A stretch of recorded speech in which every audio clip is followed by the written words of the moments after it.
أعوذ بالله من الشيطان الرجيم بسم الله الرحمن الرحيم 25 سورة Furqon Mekke'de nazil bo'lgan 77 oyat. Nəhayət şəfqətlik, mehriban Allah'ın ismi bilan başlayman. Bütün cahan əhlini Allah'ın azabından agahlandırğıcı bo'lishi uchun bandisiga, ya'ni Muhammad alayhissalomga haq bilan botilni ayirg'uvchi Qur'onni nazil qilgan Allah'ın bərəkəti büyüktür. Osmonlarning va zaminning podshohligi Allohga xosdir. Allah'ın balası yoxdur. Padişahlıqda şerikimi yoxdur. Allah hamma narsani yaratdi, ondan o'zining xohishi bo'yicha uningga munosib o'lchamni belgiladi. Mushriklar Allah'ni qo'yib, hech narsani yaratolmaydigan va o'zlari yaratilgan ilohlar, ya'ni butlarga ibodat qildi. Ular ya'ni butlar o'zlaridan biror ziyonni dab qilolmaydi. O'zlariga biror foydani keltirolmaydi. Başqalarning jinini elishga, başqalarga hayotlik beg'ishlashga yoki o'liklarni tirildirishga qodir bo'lolmaydi. Kafirlar bu yana Qur'on faqat o'zi to'qigan yolg'ondir. Uni to'qishga bir qavm, ya'ni ahli kitob yordam bergan deydi. Ular payg'ambar alayhissalomga bo'xton chaplash bilan uningga zulm qildi va yolg'onni chapladi. Ular aytdi: "Bu burunqilarning afsonalaridirki, ularni o yozdirib olgan. Hifzi qilinishi uchun onunğa etdigan oqshomda o'qib berilyapti. Aytqinki, uni osmonlardagi va zamindagi sirni bilib turadigan Alloh nozil qildi. Alloh haqiqatan nihoyat mag'firat qiluvchidir, bandalarga nihoyat mehribondir." Mushriklar Muhammad alayhissalomni masxar qilib aytdi: "Bozorlarda biz tamoq yegandek tamoq yeydigan, biz mangandek mengib yuradigan bu qandoq payg'ambar?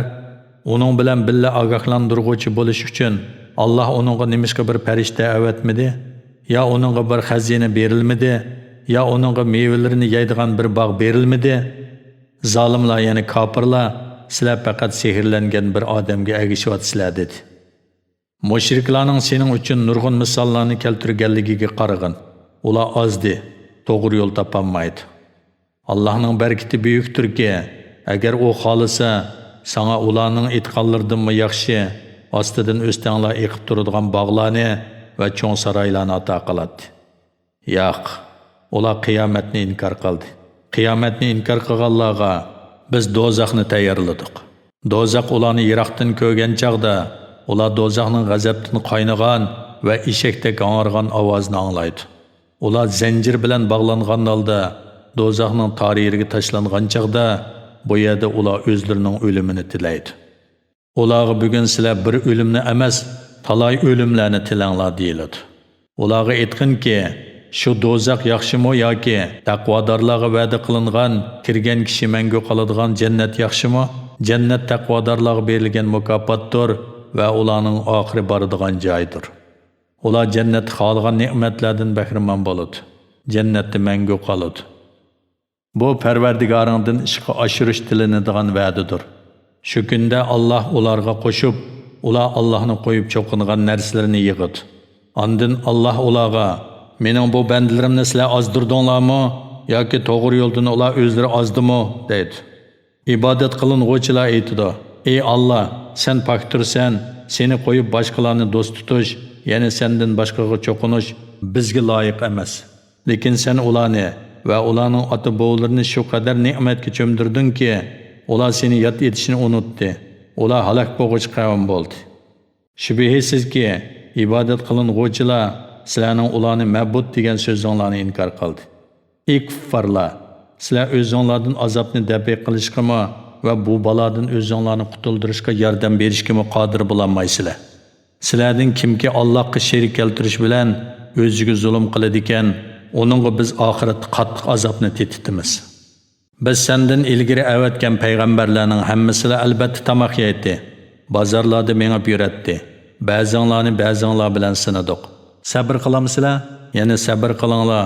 Parvardigoring sabr qiluvchilar bilan sabr qilmag'uvchilarni ko'rib turg'uchidir.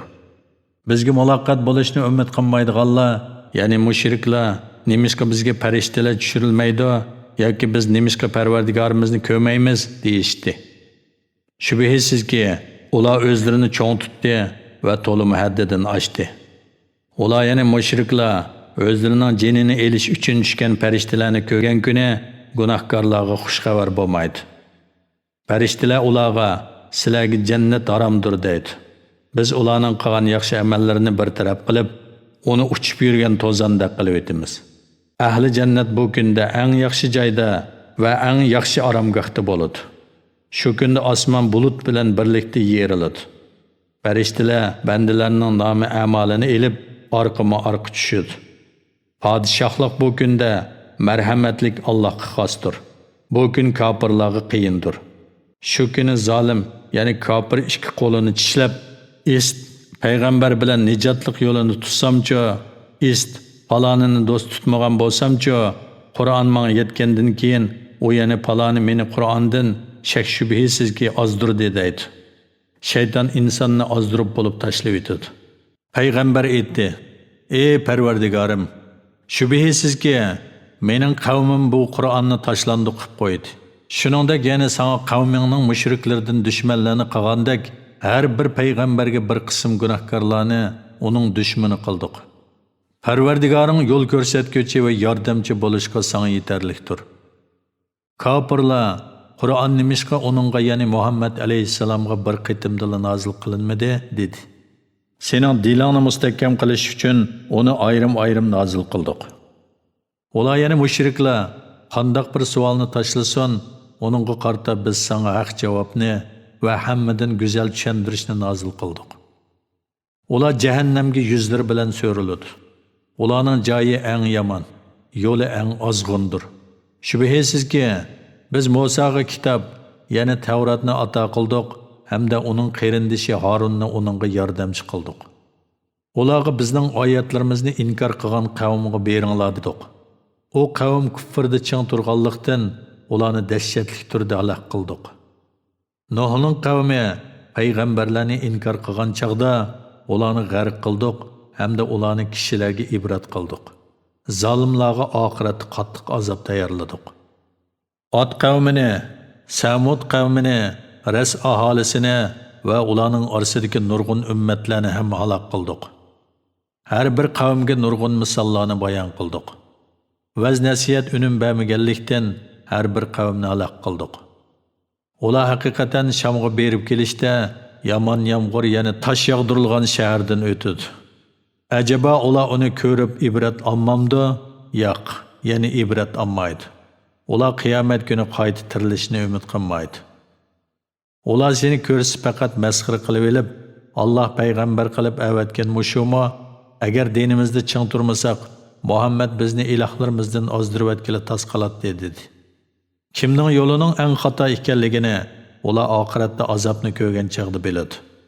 Aytib baqsangchi, nafs xohishini iloh qilib olgan odamga nafs xohishiga ergishishdan uni saqlash uchun homiy bo'la olamsan?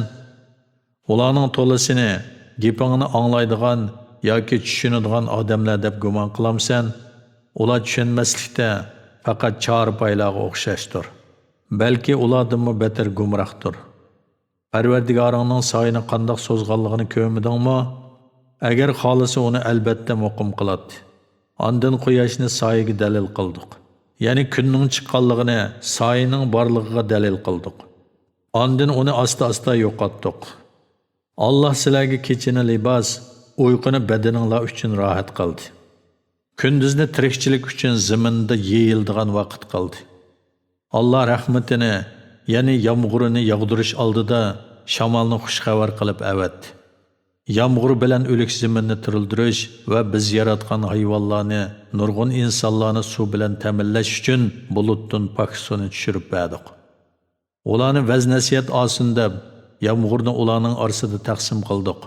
Ya'ni goh u yerga, goh bu yerga yog'dirdik. İnsanlarning to'lisi Allohga kufrlik qiladi. Agar xohlasak, albatta har shaharga bir ogohlantiruvchi, yana payg'ambar avatatdik. Shuning uchun kofirlarga itoat qilmagin. Qur'on orqali ularga qarshi paketlarni o'tirg'i qo'yib, barliq kuching bilan kurash qilgin. Alloh qudrati bilan biri tatliq bo'lgan, biri tuzliq bo'lgan dengizni ular bir-biriga tutishang'u bo'lgan holda qo'yibdi. Orlashib ketmasligi uchun ularning orasida parda, to'sma barpo qildi. Allah insonni obi ma'nidan yaratdi. Uni balalar nisbat beriladigan er va qudubajlik paydo qiladigan ayoldan iborat ikki xil qilib yaratdi. Parvardigoring hammaga qodirdir. Ular yana mushriklar Allohni qo'yib ularga foydami yetkazolmaydigan, ziyonmi yetkazolmaydigan narsalarga cho'qinadi. Kafir Parvardigoriga osiylik qilish bilan shaytonga yordam berguchidir. Seni faqat jannat bilan xushxabar berguvchi, do'zaxdan ogohlantiruvchi qilib avatdik. Aytqinki, men Allohning amrini tabliq qilganligimga sizlardan hech haq talab qilmayman. Faqat mening tilaydiganim shuki, mening dinimga agishish bilan Parvardigori tarafga yo'l elishni xohlaydiganlar yo'l olsin. Hamma ishingda o'lmaydigan mangu hayot Allohga yo'langin.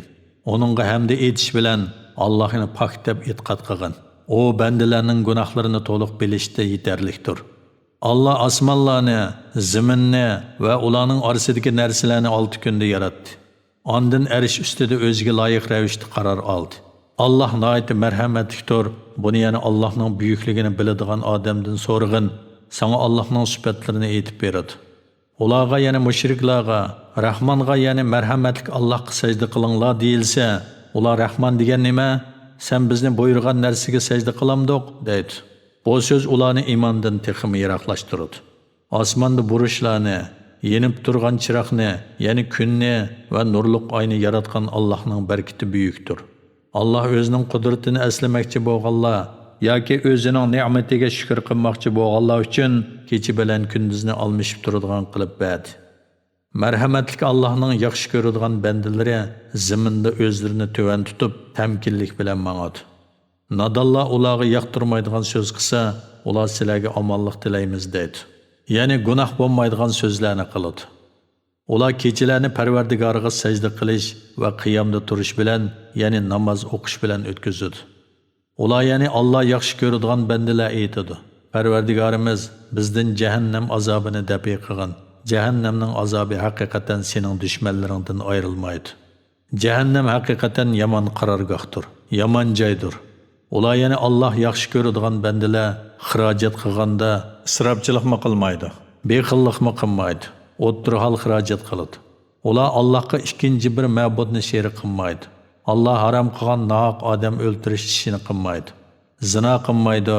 Kimki bu gunohlarni qiladi ekan, oxiratda u jazoga uchraydi. Qiyomat kuni uningga hassalab azob qilinadi. U mangu azob ichida xorlangan holda qoladi. Faqat ularning ichidan bu dunyodagi cheg'ida tavba qilgan, iymon etgan va yaxshi amallarni qilganlar bu holda qolmaydi. Allah ularning gunohlarini yaxshilikqa almashtiradi. Allah to'limi mag'firat qiluvchidir va marhamat qiluvchidir. Kimki gunohlarga tavba qiladi ekan va amalini tuzaydi ekan, u Allohga yuzlangan bo'ladi. Ular ya'ni Alloh yaxshi ko'radigan bandalar yolg'on guvohlik bermaydi. Yomon so'zni anglab qolgan chaqda oliyjanoblik bilan o'tib ketadi. Ularga Parvardigoringning oyatlari bilan vaznasiyat qilinsa, gaz ko'r bo'lib olmaydi. Yani onu berilip ixlos bilan anglaydi. Ular, ey Parvardigorimiz, bizga ayollarimiz va avlodlarimiz orqali shodlik beg'ishlashingni, ya'ni bizga sana itoatman farzand ato qilishingni tilaymiz. Bizni taqvodorlarning peshvosi, ya'ni taqvodorlarning namunasi, yaxshilikqa da'vat qiluvchi qilgan deydi. Ana shular sabrlik bo'lganligi uchun jannat bilan mukofotlanadi. Ular jannatda farishtalar tarafidan qilingan duo va salom bilan qarshi elanadi. Ular jannatda mangu qoladi. Jannat nima degan go'zal qarorgoh, nima degan go'zal joy. Aytqinki, agar sizlarning duoyinglar bo'lmasa, Parvardigorim sizlarga parvo qilmaydi. Ey kofirlar, payg'ambarni inkor qildinglar. Oxirat sizlar qutulanmaydigan azobga duchor bo'lasizlar.